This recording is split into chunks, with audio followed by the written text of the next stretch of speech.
There is a pervasive practice everywhere in the institutions that are custodians of our finances and that we are supposed to trust. It's hypocrisy. Hypocrisy is everywhere. Today's episode, therefore, is one where I am going to bash banks. Banks everywhere. But the bashing is not going to stop there. In the following 3 episodes, I am going to first bash insurance companies, then bash accountants and lawyers, and then bash rating agencies. Don't believe anything you hear or read from these policemen of the financial world. They are all letting us down, and it's really extremely hard to find an exception to my statement. And I'm going to try and make it clear why I say that. I am going to climate shame banks, insurance companies, accountants, lawyers, and rating agencies. And here is the dramatic conclusion. The world of the Bitcoin evangelists, sometimes, I think, cannot come too soon so that we can get rid of the lot. Welcome to episode 44 of The Angry Clean Energy Guy with me, Asad Razouk. I am so happy you're here. Thank you.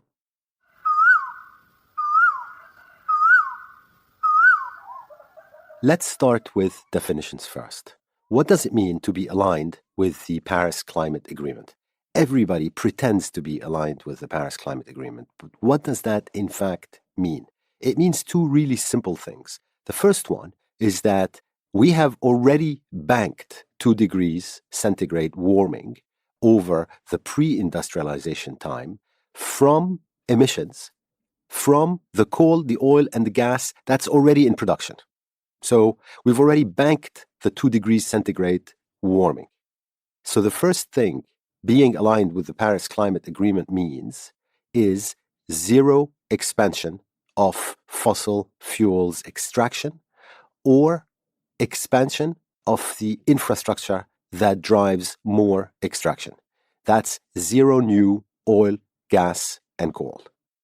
And the second thing being aligned with the Paris Climate Agreement means is that we must cut emissions by 50% by 2030, which is just 9 years from now, then to zero by 2050 to have even a 50% chance of limiting global warming to 2 degrees. And that's without relying on wishful thinking about carbon capture technology, which doesn't work, or other magic solutions that we are sometimes pushed to think that will come and save us. So being aligned with the Paris Climate Agreement means no new oil, gas, and coal, and emissions cut by 50% by 2030. Pretty simple, right? However, when you then look at what's actually going on in the banking sector, what you see is that while everyone is fully aware of what it means to be aligned with the Paris Climate Agreement, pretty much everyone is fully ignoring it.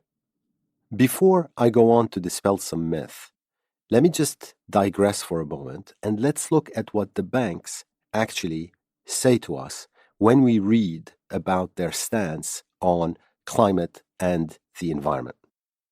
Bank of America, for example, one of the largest banks in the world, says it takes an active public policy stance on local, national, and global climate change issues, advocating for a stable and predictable regulatory environment with a goal to advance clean energy and a low-carbon economy. JP Morgan has a page called Our Paris-Aligned Financing Commitment, and they say that they have adopted a financing commitment that is aligned to the goals of the Paris Agreement, which, as you may remember, I just explained what that means. Citibank says it's going to spend an enormous amount of money on environmental finance, and its climate risk analysis is expected to deepen alongside client engagement. ING goes out and says climate change is one of the biggest challenges of our time. A transition is needed, and as a financial institution, they can play a role by financing change. Barclays says their ambition is to be a net zero bank by 2050. Looks great, doesn't it? And on and on and on. Every single bank basically is broadcasting guff pretty much exactly like what I've read. But now, let's talk about what they're actually doing. Don't get fooled by banks and their pronouncements. Even the so-called progressive ones are hiding behind announcement that they have or that they will exit coal. But in reality, the data doesn't lie. 35 global private sector banks have financed fossil fuels with $2.7 trillion since the Paris Climate Agreement in 2015. That's $2.7 trillion in just the 5 years. All of it going to goals that are pretty much exactly contrary to what it means to be aligned with the Paris Climate Agreement.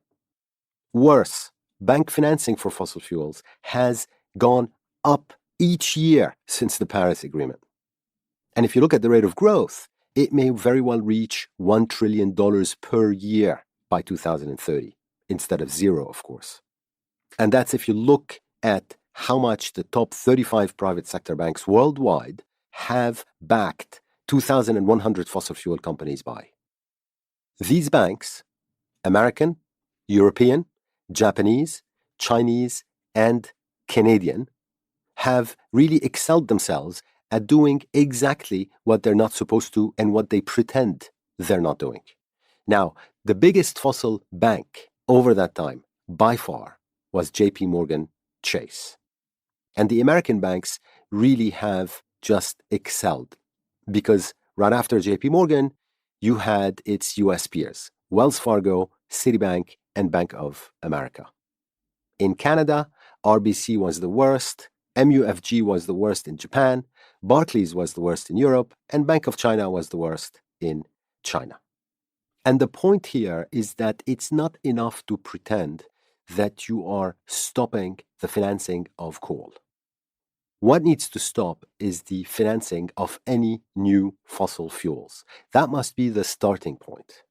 Instead, what the banks have actually successfully done is they have, by and large, created a perception with the public that they are progressive and they are on the right side of history. Every year, many NGOs publish detailed data of what the banks have been doing and how they've been massively misbehaving. And the data doesn't lie. Here is the top 12, the dirty dozen. JP Morgan Chase in number 1, Wells Fargo in number 2, Citi in number 3, Bank of America is number 4, RBC in Canada is number 5, MUFG in Japan is number 6, then Barclays, number 7, TD out of Canada is 8, Mizuho out of Japan is 9, Scotiabank out of Canada is 10, Morgan Stanley is at 11, and HSBC bring up the rear and is the 12th largest finance backer of fossil fuels globally.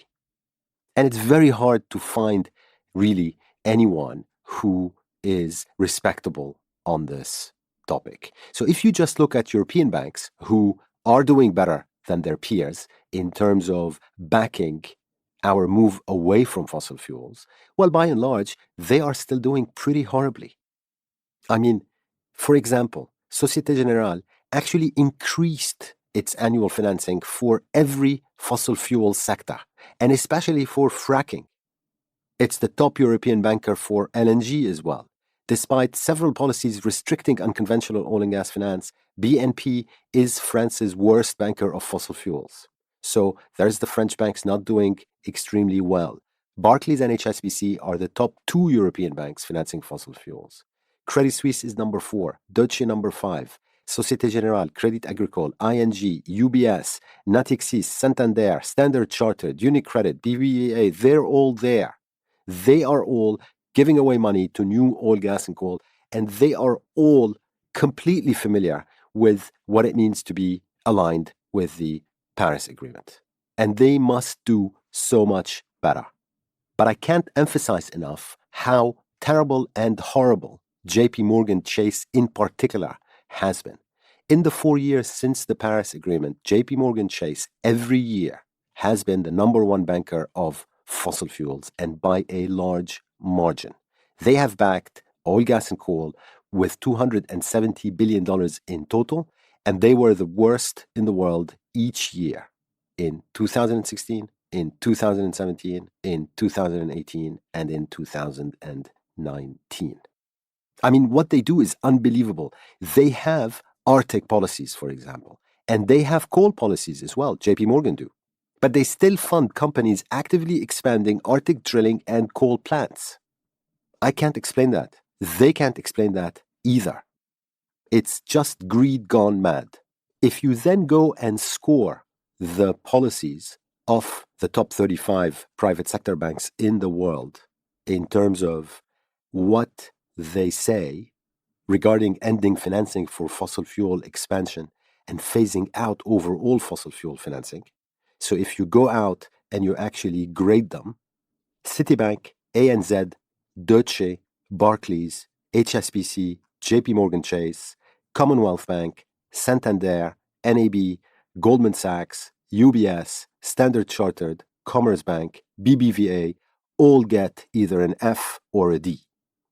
Even the so-called progressive banks, Natixis, ING, Société Générale, BNP Paribas, UniCredit, RBS, and Crédit Agricole, which is the most progressive of all, even all these don't even score better than a C.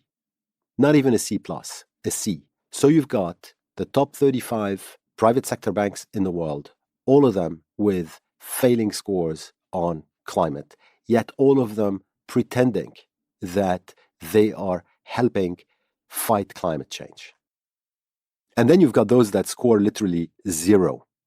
The Chinese bank, Scotiabank out of Canada, CIBC out of Canada, Bank of Montreal out of Canada, the big Japanese banks, Morgan Stanley, Credit Suisse, as well as Westpac, DBS, and Wells Fargo. When you look at what the banks are doing, it's not enough to read about what they are pretend doing about coal. You have to look through those statements and to their actions across. So you have to look at tar sands oil, for example, as a standalone subsector, and then check what the banks are doing there. Tar sands, for example, are famously dirty oil reserves. They're the dirtiest in the world. In addition, the resource-intensive extraction and transportation of that oil then destroys the climate, ecosystems, and local communities, probably the most of any oil other than perhaps Arctic oil. Yet, JP Morgan Chase, RBC, and TD Bank enthusiastically back that type of extraction. And that's just the top 3 backers of tar sands oil. But everybody else is also at it, with almost no exceptions. Then, if you look at Arctic oil and gas, so that's destroying the Arctic in order to try and find oil and gas, well, then the top prize for those who fund the most destruction goes to JP Morgan Chase, Citibank, and Deutsche Bank. But once again, everybody else is also at it. And I mean everybody, even the so-called progressive banks. Then if you look at another type of oil and gas, which is just offshore oil and gas, so who's specifically financing the extraction of oil from offshore platforms? The top 3 banks enthusiastically backing offshore oil and gas are 2 American ones, JP Morgan Chase and Citi, as well as BNP Paribas. Once again, an inconsistency between what they say and what they do. And guess what? Out of the other 35, pretty much all of them are also at it. Then if you look at oil and gas from another subsector, which is fracking, what you see is that amazingly, big banks have actually increased their support for fracking since the Paris Agreement. Of course, they should have done exactly the opposite. But no, why should they? They've increased their support for fracking and really made the whole thing worse for all of us. And the worst are JP Morgan, who's the world's number 1 funder of fracking, Barclays, who's the number 1 out of Europe, and MUFG, who's the number 1 out of Asia. And once again, everybody else is pretty much at it. And don't get me started about LNG. Morgan Stanley is the world's number 1 funder of LNG. SMBC Group is Asia's number 1 funder. Société Générale is Europe's number 1 funder. And everyone else is also at it. But that's also a fossil fuel. And we can't afford any new LNG either. And don't get me even started on coal. okay? But basically, they are still backing coal mining and they are still backing coal power. And the way they do it is insidious. They might not be doing it directly, but they are still helping, for example, coal companies buy and sell their coal plants. They're still advising them. They are still trying to get them funding, perhaps not from their own pocket, but from somebody else. And that type of behavior is everywhere in this space. Fossil fuels and banks are joined at the hip. And what we need is really a wholesale change.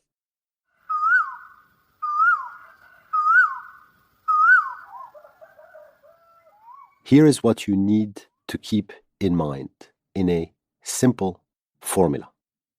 Banks equal bad. That's it.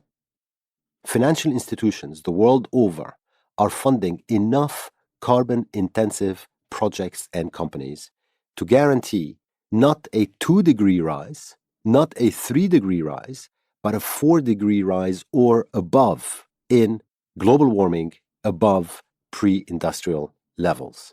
And this is with your money, not theirs. What the banks must do instead is they must proactively and transparently and honestly, emphasis on honestly, measure and disclose climate risk to their assets. They've got to start there. They have to price, measure, disclose climate risk.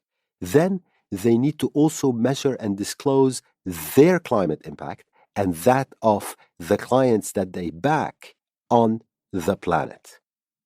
Of course, they then should set targets to phase out this climate impact. Why? Climate change is not just an existential risk, it's a systemic financial risk. And what this means is that every major bank in the world faces the potential for dramatic losses from the failure of the companies that they are backing in the fossil fuel space. And by the way, it's not just the fossil fuel space. Obviously, the banks also face losses from the physical impacts of climate change. And their broader loan portfolios are also at risk because you've got sectors that rely on fossil fuels. And obviously, you're going to have issues there, whether it's agriculture, manufacturing, and transportation. And I'll give you a simple example.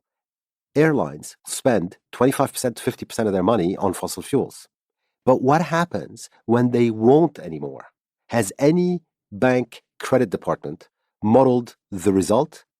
We already know that we're going to have many short-haul electric planes by 2030, and we already know that we're going to have long-haul electric planes by 2040. Obviously, an airline that can fly electric will fly electric because the saving in just what they need to buy in terms of fuels to fly the current type of planes is enormous. But the banks have no clue. Have they modeled that type of risk, which is really present across all sectors? They are not doing the work. They've taken your money and they have gambled it in a sector where they should know that they're going to lose a large proportion of it. And what's incredible is that they won't do anything about it, will they?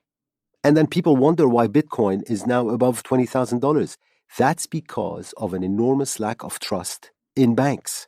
And that's got to change. We need wholesale change in banks' approach to climate change and in their transparency. We also need them to align with the Paris Climate Agreement, and they know exactly what that means. No more expansion of fossil fuels, so no new oil, gas, or coal, and cutting emissions 50% by 2030. That's what it means to be aligned with the Paris Climate Agreement, dear banks. Now you need to get on with it. Thank you so much for listening to this episode 44 of The Angry Clean Energy Guy with me, Asad Razouk. As promised, I'll be back in a couple of weeks to bash insurance companies. And on that note, here is wishing you and your loved ones peace, health, and happiness in what I hope will eventually be a COVID-free 2021.